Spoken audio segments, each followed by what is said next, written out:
तो hey guys, welcome back to your guide. तो आज फाइनली आपके लिए पेपर प्रेजेंटेशन की वीडियो आ चुकी है, ठीक है।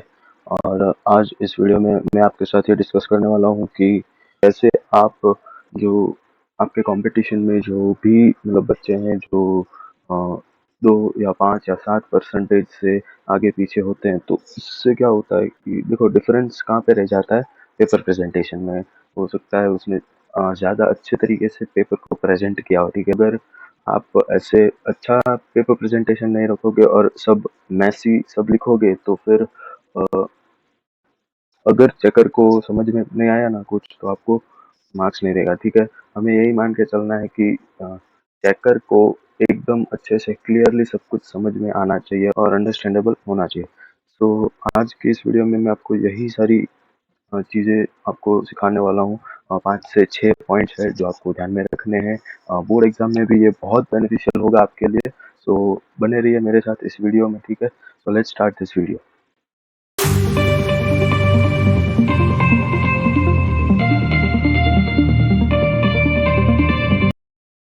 तो सबसे पहला पॉइंट ये है कि be aware about this 4 points. देखो सबसे पहले क्या है, नंबर ऑफ सेक्शंस और पार्ट्स। अभी देखो पूरा एक जो पेपर होता है वो डिवाइडेड होता है कुछ सेक्शंस में या फिर पार्ट्स में, ठीक है।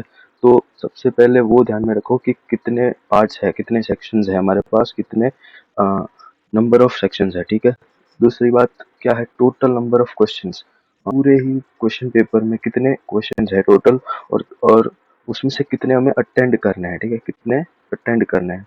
तो चौथी चीज क्या है कि भाई which question carries how much marks. देखो कौन सा क्वेश्चन कितने मार्क्स का है, और ये सब चीज़ें डिटेल में जो जनरल इंस्ट्रक्शन होती है शुरुआत में आपको दे दी होगी, उसमें से आपको देखना है कि भाई कितने सेक्शंस है, कितने नंबर ऑफ क्वेश्चंस है, कितने आपको अटेंड करने हैं क्वेश्चंस, और कौन सा क्वेश्चन कितने मार्क का है।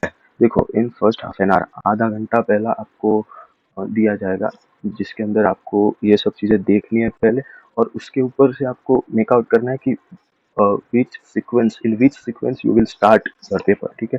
तो ये सब चीज़ें ध्यान में रखनी है आपको, ठीक है। अभी आगे बढ़ते हैं हम। मेंटेन सीक्वेंस, ठीक है, सीक्वेंस मेंटेन करो। अभी मान लो एक बच्चा है जो ऐसे लिख रहा है सेक्शन ABCD, दूसरा ऐसे लिख रहा है BACD, तीसरा ऐसे लिख रहा है DCAB। ओके, कोई प्रॉब्लम नहीं है, आप ऐसे सेक्शन में सीक्वेंस इधर उधर कर सकते हो, बट क्वेश्चंस में ध्यान रखना। क्वेश्चंस में अगर सीक्वेंस इधर उधर हो गया ना, तो आपको जो है मार्क्स कटेंगे, क्योंकि चेकर को कुछ समझ में ही नहीं आएगा। सीक्वेंस अगर अच्छे से मेंटेन किया होगा ना आपने, तो जो सामने वाला जो चेक कर रहा है ना, तो उसके माइंड में क्लियर होगा कि हाँ भाई इसका आंसर ये है, इसका आंसर ये है। और नंबरिंग्स ठीक से देना। कुछ बच्चे मतलब होते हैं जो सबको आंसर तो सही आता है, मतलब 100% आता है आंसर, बट नंबरिंग्स की वजह से मार्क्स कटते हैं। कैसे, अगर फॉर एग्जांपल मान लो 5th नंबर का क्वेश्चन है, उसका आंसर आपने 6th नंबर में लिख दिया, नंबर गलत दे दिया, 6th दे दिया और 5th वाला आंसर लिख दिया, तो वो गलत हो जाएगा, क्योंकि नंबरिंग्स ठीक से नहीं दी। तो वो ध्यान में रखो कि नंबरिंग्स ठीक से दो और सीक्वेंस मेंटेन करो। अगर आप चाहते हो कि सेक्शन ए से ही शुरू करें तो ठीक है, ए से शुरू करो। सेक्शन में सीक्वेंस इधर उधर हो कोई बात नहीं, बट क्वेश्चन सेक्शन के अंदर जो क्वेश्चन होते हैं ना, वो मेंटेन करना है, ठीक है। क्वेश्चन 1 2 3 4 ऐसे लाइन में ही होना चाहिए, ठीक है। तो यही चीज़ है जो मुझे आपको बतानी है कि सेक्शन में सीक्वेंस ठीक है चलेगा, ओके कोई प्रॉब्लम नहीं, बट जो क्वेश्चन में होता है ना कि आगे पीछे लिख देते होता है, मतलब पहले 30th क्वेश्चन का आंसर लिख दिया, फिर 34 का लिख रहे हो, फिर 33 का लिख रहे हो, ऐसे नहीं, पूरा क्लियर सीक्वेंस मेंटेन करो। और एक बात, हाँ, और एक बात मैं जो आपको बताना चाहता हूँ कि नया सेक्शन है, नए पेज से शुरू करो। भले कितनी लाइंस बच रही है कोई बात नहीं, नया सेक्शन है, नए पेज से शुरू करो, एक अच्छा इंप्रेशन जाएगा और अच्छे से क्लियर होगा चेकर को कि माइंडसेट ये रखो कि नया सेक्शन है, तो नए ही पेज से शुरू करना है, हमें याद रखना है, ठीक है। और देखते हैं आगे, हाउ टू राइट आंसर्स। अभी देखो आंसर्स कैसे लिखने हैं हमें, हाउ टू राइट आंसर्स, कैसे आंसर्स लिखने हैं। सबसे पहले अकाउंटेंसी की बात मैं यहाँ पर नहीं कर रहा हूँ, क्योंकि ये वो अकाउंटेंसी एक ऐसा सब्जेक्ट है, प्रैक्टिकल है, ठीक है। वहाँ पर आपको इलिस्ट्रेशन होंगे सारे, मतलब प्रैक्टिकल आपको पूरा सॉल्व करना है, ठीक है, और आंसर लाने हैं। मैं अकाउंटेंसी की बात यहाँ पर नहीं कर रहा हूँ, ठीक है। तो बाकी बचे इकोनॉमिक्स और फिर बिजनेस स्टडीज, ठीक है। दो ऐसे सब्जेक्ट्स है ना जिसके अंदर आपको आंसर्स हमेशा याद रखना, हमेशा पॉइंट्स में ही लिखने हैं, ठीक है। पॉइंट्स में ही लिखने हैं, इकोनॉमिक्स एंड बिजनेस स्टडीज, ठीक है। और दूसरी बात याद रखना, अगर 2 मार्क्स का क्वेश्चन है ट्राई करो 3 या फिर हाँ 2 से 3 3 पॉइंट्स लिखने की, अगर 2 मार्क्स का क्वेश्चन है, ठीक है। अगर 3 मार्क्स का क्वेश्चन है try to write 4 to 5 points. अगर 4 मार्क्स का क्वेश्चन है try to write 5 to 6 points, ठीक है। अगर 5 मार्क्स का है तो 7 से 8 लिखने की ट्राई करो, ठीक है। जो आपके मतलब आंसर्स है जो आपने पॉइंट्स में लिखा है, ठीक है। तो सबसे पहले अ, यही देखो, पेपर प्रेजेंटेशन की यही खासियत है, अगर आप जो आपने पॉइंट्स लिखे हैं उसमें जो मेन मेन पॉइंट्स हैं तो उसको आप अंडरलाइन करो पेंसिल से, ठीक है। पेपर प्रेजेंटेशन का यही बेनिफिट है, अगर आपने मेन पॉइंट्स अंडरलाइन कर दिया तो वो जो चेकर है ना उनका उनका कंसंट्रेशन वहीं पे चला जाएगा और उनको पता चलेगा कि हाँ भाई इसको ये सब आता है, ठीक है। अंडरलाइन करना शुरू कर दो पॉइंट्स में, जो की वर्ड्स होते हैं, की टॉपिक्स होते हैं, ठीक है। फॉर एग्जांपल अगर मैं बात करूँ बिजनेस स्टडीज की, तो बिजनेस स्टडीज के अंदर मान लो क्लास 12 की अगर बात करूँ तो फीचर्स ऑफ मैनेजमेंट क्या है, या ग्रुप एक्टिविटी, या फिर management is intangible etcetera etcetera, कोई भी है, ठीक है। तो उन सब मेन पॉइंट्स को ना हाईलाइट करो पेंसिल से, ठीक है। उन सब मेन पॉइंट्स को हाईलाइट करो पेंसिल से। तो पॉइंट वाला मैंने क्लियर कर दिया। आपको इकोनॉमिक्स और बिजनेस स्टडीज में हमेशा पॉइंट्स में ही आंसर लिखने हैं, पैराग्राफ में कभी मत लिखना। That's clear. अभी पैराग्राफ के अंदर मैं आया, ठीक है। चलो बात करते हैं पैराग्राफ की। तो पैराग्राफ इसमें लिखने हैं भाई, तो पैराग्राफ सिर्फ इंग्लिश के आंसर्स में लिखने हैं, ठीक है। पैराग्राफ में जब आंसर लिखते हो तो क्या क्या इंक्लूड करना है, सबसे पहला होता है हमेशा इंट्रोडक्शन। मैंने आपको बेसिक गाइड वाली वीडियो में भी बोला था इंग्लिश की कि अगर देखो 5 मार्क्स वाले क्वेश्चन, बड़े बड़े जो क्वेश्चन होते हैं उसमें आपको पैराग्राफ में ही आंसर लिखने पड़ते हैं। तो try to write this way. देखो सबसे पहले इंट्रोडक्शन की भाई कौन सा चैप्टर है, इसका ऑथर कौन है, वगैरह वगैरह वो सब लिख दो। फिर मेन कंटेंट में आओ, मेन कंटेंट या फिर बॉडी कह सकते हैं, ठीक है।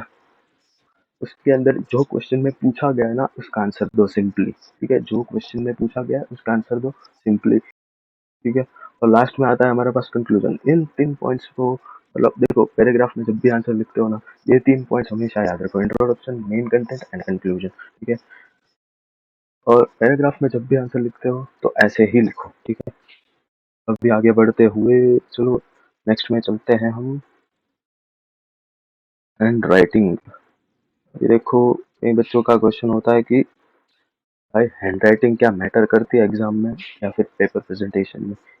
तो भाई मैं तो ये कहूँगा कि नहीं करती। देखो हैंड राइटिंग एग्जाम में बिल्कुल भी मैटर नहीं करती, अगर आपका हैंड राइटिंग रीडेबल है, your hand writing must be readable. मतलब आप पढ़ सके, दूसरा सामने वाला जो कोई भी चेकर है वो आपकी हैंड राइटिंग पढ़ सकना चाहिए। तो आपकी हैंड राइटिंग रीडेबल होनी चाहिए और अंडरस्टैंडेबल होनी चाहिए, जो सामने वाले को समझ में आना चाहिए कि भाई आपने क्या लिखा है, ठीक है। अगर मैं अपनी बात करूँ तो मेरा एक फ्रेंड था 10th में, अभी भी है,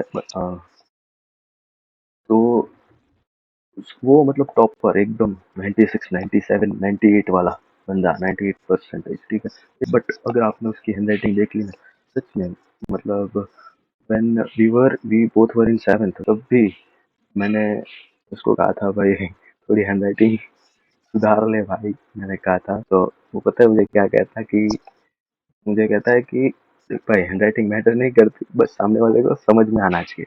तो वही होता है, देखो hand writing doesn't matter, but readable होनी चाहिए, सामने वाले को समझ में आना चाहिए, ठीक है, क्या लिखा है आपने, ठीक है। और खुद को भी समझ में आनी चाहिए खुद की राइटिंग, ठीक है। तो दूसरा पॉइंट ये है कि अंडरलाइन द की पॉइंट्स, मैंने आपको पहले ही बता दिया, ठीक है। पिछली जो स्लाइड थी उसमें बताया था ना कि अंडरलाइन की पॉइंट्स को आपको अंडरलाइन करना है, ठीक है। देखो अगला पॉइंट क्या है, avoid frequent mistakes in sentences, ठीक है। जो हम मिस्टेक कर देते हैं वर्ड्स में और कट लगाते हैं बहुत बढ़िया वाला, ठीक है, ऐसा जोर जोर से, मतलब कुछ भी, मतलब ऐसे कट लगाते हैं ना कि भाई पूरा पेन ऐसे रगड़ देते हैं शीट में। ऐसे कभी मत करो भाई। अगर आपको सेंटेंसेस में मिस्टेक हो रही है, ठीक है, वर्ड्स को लिखने में, मैंने देखो यहाँ पर एग्जाम्पल भी दिया है। सिंपल एक ऐसी लाइन खींच दो, एक कट मार दो सिंपल ऐसा, अगर आपको कोई भी मिस्टेक हुई है, ठीक है, कोई भी मिस्टेक हुई है, ऐसा एक सिंपल कट लगाना है। देखो, अगर आपको मतलब मिस्टेक हुई है और कट मारना है ना, तो सिर्फ ऐसे लाइन एक खींच दो कि भाई हाँ ये वर्ड नहीं है। आप तो पूरा एकदम ऐसे पूरा रगड़ देने का पूरी पेपर में, मतलब ये क्या है, ये क्या है, क्या है ये पेपर प्रेजेंटेशन बिगाड़ता है। और यही फर्क है जो यू नो, और यही चीजें जो है ना, प्रेजेंटेशन का ही डिफरेंस रह जाता है। जो 2 से 3% का जो डिफरेंस होता है ना, आप ऐसे जो सीधे मिस्टेक्स है, छोटी छोटी जो मिस्टेक्स हैं जो आप पेपर में करके आते हो ना, इसकी वजह से ही मार्क्स आपके ज़्यादा कटते हैं, ठीक है। जो चीज़ों को मतलब अंडरलाइन नहीं कर रहे हो, या फिर अच्छे हैंडराइटिंग में आपके रीडेबल नहीं है, ठीक है, और मतलब जो मिस्टेक्स कर रहे हो तो उसमें कट ऐसे मार रहे हो ना कि पूरा बिगड़ रहा है पूरा पेपर। मतलब आंसर कॉन्सेप्ट तो आपको पूरा अच्छे से आता है, बट आप द थिंग इज कि आप उसको प्रेजेंट कैसे करते हैं ना, वो बहुत मैटर करता है, ठीक है।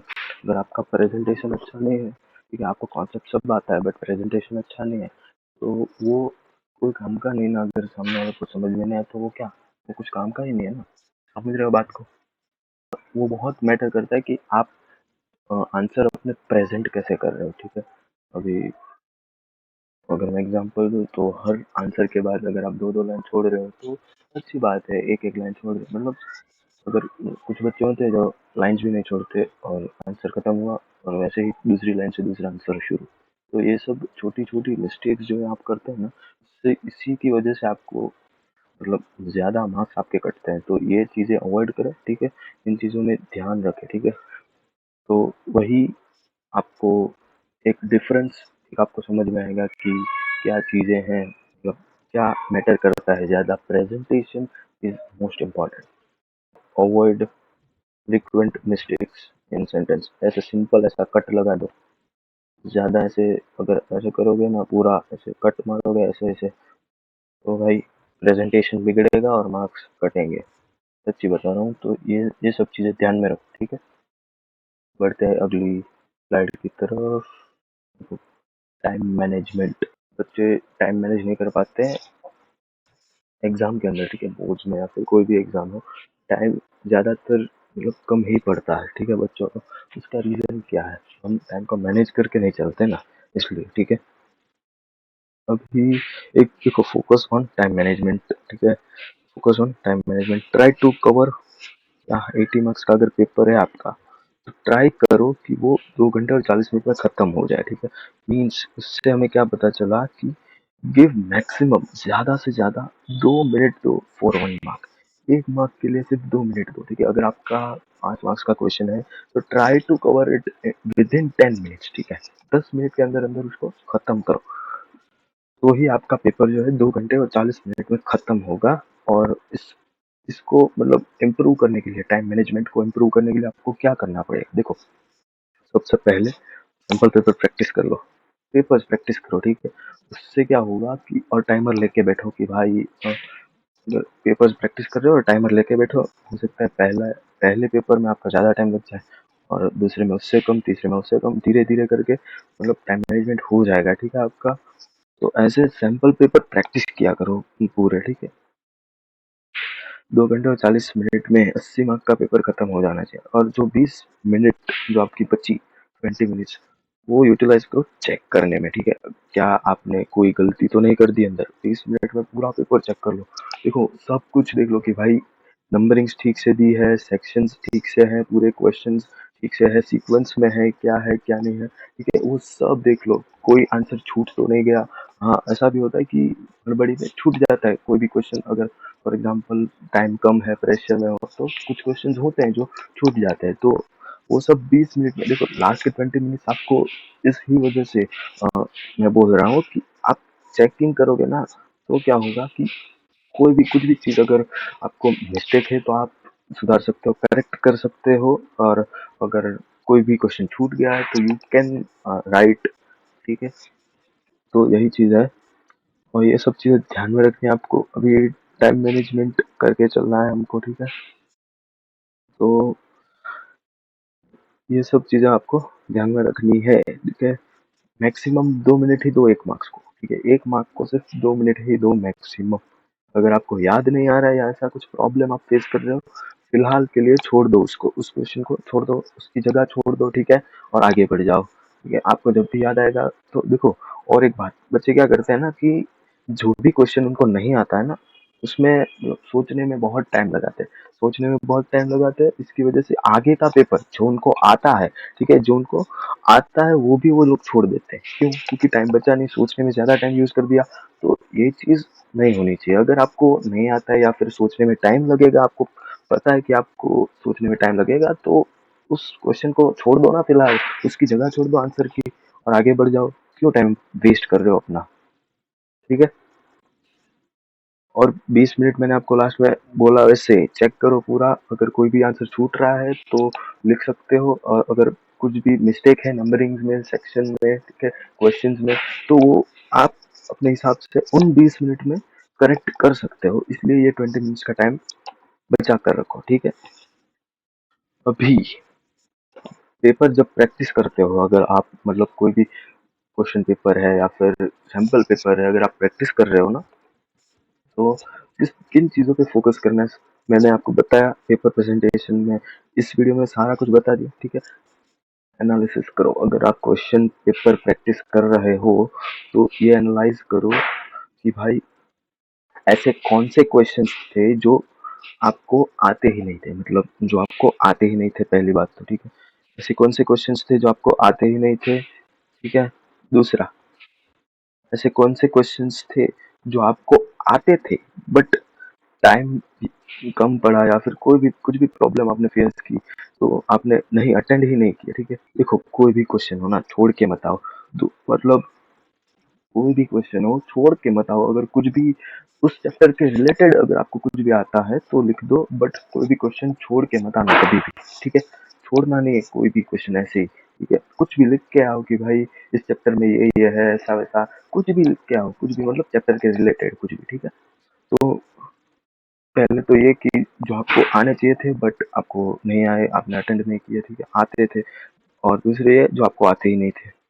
तो इन सब क्वेश्चंस को ना आप एनालाइज करो, ठीक है, और बाद में उसको पढ़ो कॉन्सेप्ट्स में, उन कॉन्सेप्ट, अभी हो सकता है एक चैप्टर में बहुत सारे कॉन्सेप्ट्स हो। अगर मैं अकाउंटेंसी में बात करूँ क्लास 12th में, तो एक चैप्टर है शेयर कैपिटल, ठीक है, तो उसके अंदर बहुत सारे कॉन्सेप्ट है, री issue of share, for future of share, फिर बहुत सारे कॉन्सेप्ट है, ठीक है। तो अगर मान लो कि री इश्यू में ही मुझे प्रॉब्लम हो रही है, तो वो चीज़ आप पूरा कॉन्सेप्ट क्लियर करो ना उसका, ठीक है। मान लो आपको री इश्यू का क्वेश्चन आ ही नहीं रहा है एग्जाम में, या फिर आप प्रैक्टिस करने बैठे हो तब आ ही नहीं रहा है, कुछ दिमाग में क्या लिखना है, इसमें क्या करना है, तो वो कॉन्सेप्ट क्लियर करो, ठीक है। शुरुआत से मैं यही बोलता हूँ, कॉन्सेप्ट क्लियर करो। मैंने जो भी पॉइंट्स बताए वो अगर आप अभी से इम्प्लीमेंटेशन कर दोगे ना, अभी अभी से इम्प्लीमेंट करना शुरू कर दोगे, तो आप जब बोर्ड एग्जाम दे रहे हो या फिर कोई भी ऐसी कॉम्पिटिटिव एग्जाम्स दे रहे हो, तो आपको बहुत टाइम मैनेजमेंट में बहुत इफेक्टिव होगा। आप आपसे टाइम मैनेजमेंट बहुत इफेक्टिवली आप कर पाओगे, और अच्छे से आपका पेपर जाएगा, ठीक है। और चलो आगे बढ़ते हैं कंक्लूजन के पास। देखो, कंक्लूजन क्या है कि पेपर प्रेजेंटेशन क्या है, paper presentation matters a lot in exam because it gives a better impression to the checker. मैंने शुरुआत में बोला था, इंप्रेशन अच्छा जाएगा चेकर को, और अंडरस्टैंडेबल होगा कॉन्सेप्ट। अगर कॉन्सेप्ट अंडरस्टैंडेबल होगा, ठीक है, और क्लियर होगा उसके माइंड में, तो चेकर अच्छे मार्क्स जरूर देगा। अच्छे से सामने वाले को समझ आ रहा है तो you can score better, ठीक है। it will definitely help you score better in your board exams, ठीक है। तो भाई बोर्ड एग्जाम्स के अंदर भी बहुत ही हेल्पफुल, बहुत ही बेनिफिशियल होगा, बहुत ही हेल्पफुल होगा आपके लिए। देखो, डिफरेंस यही रह जाता है प्रेजेंटेशन में, मैंने आपको बताया बस। अगर ज्यादातर 3 से 4% का अगर डिफरेंस होता है ना, तो उसका रीजन ही ये होता है पेपर प्रेजेंटेशन। जो दूसरा बंदा है उसने अच्छे से पेपर प्रेजेंटेशन किया है, उसको पेपर मतलब उसने आंसर्स को प्रेजेंट उस तरह से किया है ना कि जो चेकर है वो इम्प्रेस हो रहा है। तो उसकी वजह से डिपेंड करता है यार कि भाई आप कैसे पेपर को प्रेजेंट करते हो, वो भी एक बहुत ही बड़ा फैक्टर है, ठीक है। तो भाई आज इस वीडियो में इतना ही। Thanks for watching this video. अगर आपको ये वीडियो अच्छी लगी तो डोंट फॉरगेट टू लाइक और subscribe to your edu guide for more videos, ठीक है। बाय।